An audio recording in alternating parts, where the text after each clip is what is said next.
And now, upon the request of the Rocast Live, I will be reading Curse of the Werepony. An unfortunate turn of events finds Spike changed into an earth pony. Rarity unintentionally crushed his heart, and now she has to fight hard to win back his trust, his friendship, and maybe something more. Chapter 1. Hearts are such fragile things. A mid-autumn wind caused dry and brittle leaves to tumble along the ground, landing at the base of the Ponyville Library.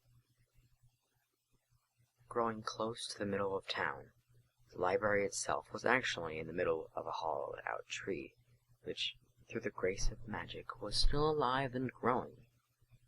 At this time of year, leaves of brown and orange replaced the normally verdant canopy. Inside the library was homely but spacious. Bookshelves had been carved into living wood walls. The main area was for books and patrons to read or check out materials. Off to one side was a small kitchen, and in the back, up a few steps, was a dining-cum-reading area. Upstairs was set aside for the librarian's living quarters. Each, too, was equally spacious, including a second bathroom and a few rooms for the librarian and guests. Off some of these rooms were balconies that gave a commanding view of the town and the surrounding countryside. Purple scales blanketed almost every surface of the library. Spike, a baby dragon of 18 years, rushed around the library with a broom, trying to clean up the scales that continued to drop from him. Normally, the little dragon was covered from his round head to pointed tail with purple scales. Today, however, was not normal. His scales were falling off him like the fall leaves outside. Not even the smaller light green scales that covered his underside, or the emerald green vertical scales going down his back, were spared. With how many scales he'd been losing, he felt exposed, and was seriously considering getting Rarity to make him some pants until his new scales came in. Upstairs, his guardian Twilight Sparkle was sleeping peacefully, with one such purple scale perched precariously on her nose, teetering back and forth as she breathed. The unicorn in question had been sleeping most of the day due to contracting a bad case of ponypox. Coughing in her sleep, the scale on her nose tipped into her mouth, waking her suddenly. Spitting the scale out, she called for her #1 assistant. "Spike!" The young dragon ran to Twilight's room, dropping scales left and right as he went. "Yes, Twilight? Is there something he can get for you?" he asked, worried for his friend. Twilight was shocked at Spike's appearance. Except for a few patched here and there, almost all of Spike's scales had fallen out. "Spike, what happened to you?" she asked, concerned. "Are you okay?" "I'm fine. Fluttershy said I'm going through a growth spurt, and even though it looks bad now, my scales will grow back in a week or two." Spike was excited. "I can't wait till my new scales come in. As soon as they do, I'm going to run over and show Rarity." "I'm sure Rarity will find them quite attractive," Twilight said, in between coughs. Spike became aware of Twilight's disheveled appearance. Any other day, the unicorn pony had a tidy, well-brushed purple mane, and tail with a violet and pink stripe running through them, but now they were both considerably unkempt. There were bags under her eyes, and her usually vibrant lavender coat was covered in little white spots. Even the star-shaped cutie mark gracing her flanks was duller than normal. "Since you're up, do you feel like eating anything?" Spike asked her. "Can I get you a glass of apple juice or maybe some alfalfa pancakes?" "Thanks, Spike. Maybe later. My stomach still feels a little queasy," she thanked him. "I can't sleep right now. Could you get me my copy of Ponies in Underland? It's one of my favorites," she asked. "Sure thing, Twilight." Spike scanned the bookshelves until he found the title up on the third shelf. "A little help?" "Of course." Twilight tried to concentrate on lifting the young dragon to the shelf with her magic, but nothing was happening. "I'm sorry, Spike. With this headache, I can't seem to concentrate." "That's okay. I'll see if I can climb up there. Wish we still had that ladder." Too bad it won't be back from the carpenter until tomorrow, Spike said. No, Spike, I don't want to risk you falling and getting hurt on my account. She thought for a moment, then came up with a solution. I've got an idea. If you come over here, I can try to swing you up to the shelf. Then you can jump down onto the bed, safe and sound. Sounds like a plan to me. Twilight used her mouth to grab Spike by the tail and swung him up to the third shelf. Unfortunately, without scales to protect him, Twilight's teeth cut into his tail and caused a small wound that started to bleed. Ouch! He cried out as he clung to the third shelf of the bookcase. Oh my gosh, Spike! I'm so sorry! Are you alright? The purple dragon reached up and grabbed the book, before jumping down to Twilight's bed. Yeah, I'm fine. It hurt at first, but I think it's okay now, he said as he inspected the damage to his tail. There was a small cut near the spade tip of his tail, but it didn't look too deep to him. At least I got your book. Spike handed the book to her and grabbed a small basket from the corner. Are you going out? She asked him. When I was at Fluttershy's this morning, she told me Zecora was coming over to help her make a medicine that could clear up your pony pox. She said it would be done tonight, so I'm going to go pick it up and save Fluttershy the trip, he said. You know how she is about traveling alone in the dark. Yes, I know. She tries, but one of these days she's going to have to get over her fear of the dark, Twilight said. You've got to admit, though, she's come a long way since we moved to town 5 years ago, Spike said. Yeah, she has. I appreciate you putting forth the extra effort right now, Spike. I'm sorry I'm too sick to help out around here, Twilight said. You really are my #1 assistant. You'd do the same for me if I was sick. Will you be okay while I'm gone? Spike asked, concerned. I should be fine. I have my book, and if I get tired I can just lie down and get back to sleep. If she's not busy, have Fluttershy take a look at that cut. I wouldn't want you to get an infection. Will do, and I'll clean up this mess as soon as I get back, Spike said as he walked out the door. Night had already fallen in Ponyville, and many of the shops in town were already closed up for the night.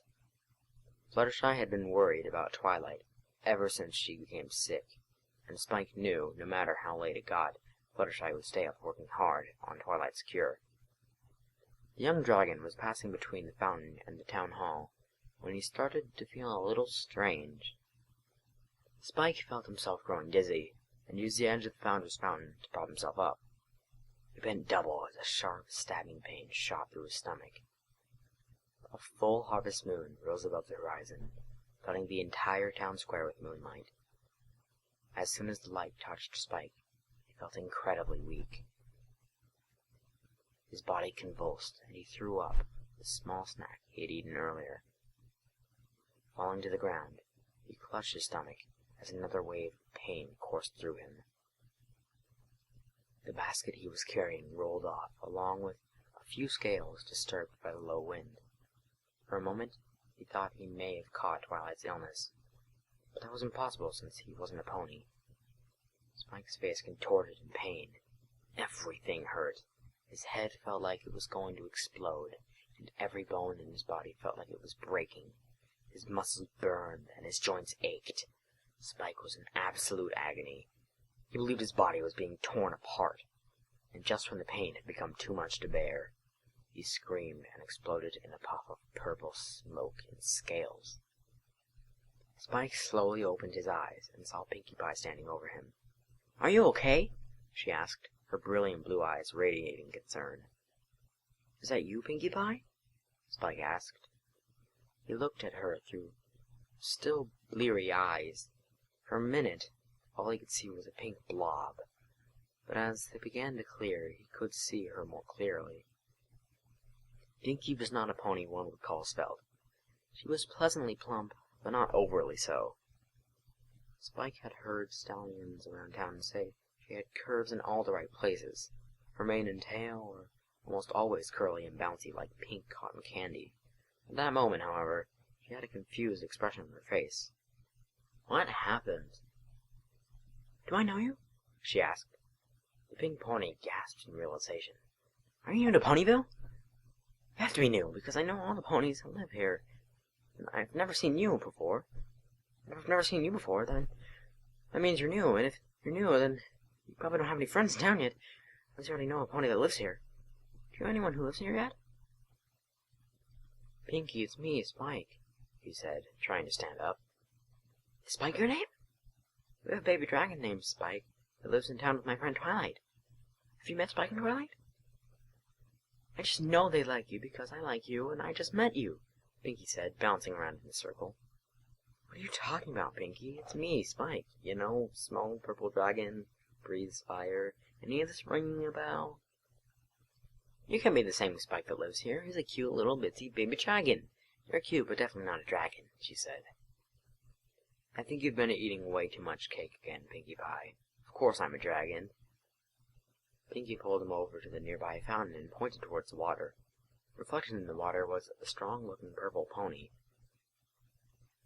While his coat was an intense purple color, his eyes, mane, and tail were all a deep emerald green. He had a chiseled jawline with a strong chin. Poking out from under his top lip was two small, sharp-looking fangs, sat at the front corners of his mouth. His hair looked a little spiky between his ears, but swept down into a flowing mane that draped around his left shoulder, and his tail flowed behind him like green silk. See? Not a dragon, Pinkie said decidedly. Spike was shocked and stumbled back from the fountain. He fell on his rump, looking at his front hooves, trying to put it all together. What happened to me? Why am I a pony? I'm supposed to be a dragon, he asked in panic. Are you sure you're all right? You didn't hit your head or something, did you? She asked. Pinkie, how can I convince you that I'm Spike? He asked, looking at himself in the fountain again. If you're Spike, then tell me something only Spike would know, she said, with a suspicious look in her eyes. Remember that time I caught you in Applejack's cider cellar? Spike whispered into her ear. And to this day, Applejack still doesn't know who did it. Don't know who did what? Applejack commented as she rounded the corner. The light orange farm pony was a lot like Pinkie in the respect that she carried more weight on her frame than some ponies. The thin layer of fat she had softened her toned, muscular body. Her blonde mane and tail were always kept bound at the end to keep them from blowing wildly while she worked. Pinkie jumped into the air in surprise. Applejack, what are you doing out here so late?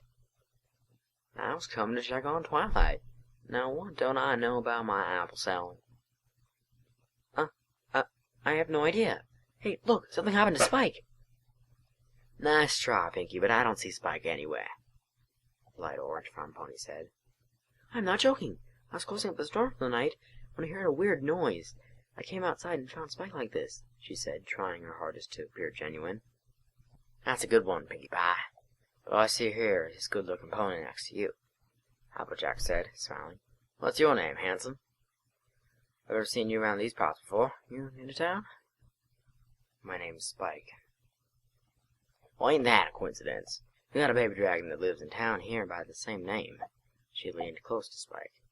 You ever gone apple bucking? She asked, fluttering her eyelashes at him. Pinkie put her hook up to her forehead. Applejack, this is Spike. Our Spike, she said. Hi, AJ. I know it doesn't sound like me, but yeah, it is, Spike said, slowly waving a hoof. Applejack jumped back in surprise. Spike, is that really you? Her face, freckles and all, turned as red as the 3 apples on her flank. Applejack pulled down the Stetson hat that always seemed to shade her green eyes, only now it covered her face. Apparently, yeah. The light orange farm pony composed herself quickly. What happened to y'all, Sugar Cube? The light orange mare asked, pulling on his ears, half expecting it to be a costume of some kind. Ow, I don't know, he confessed, wincing as Applejack pulled on his mane. I was just going to Fluttershy's to get medicine for Twilight when I started feeling bad. Everything started to hurt, and I guess I passed out. When I woke up, Pinkie was here, and I looked like this. That's it?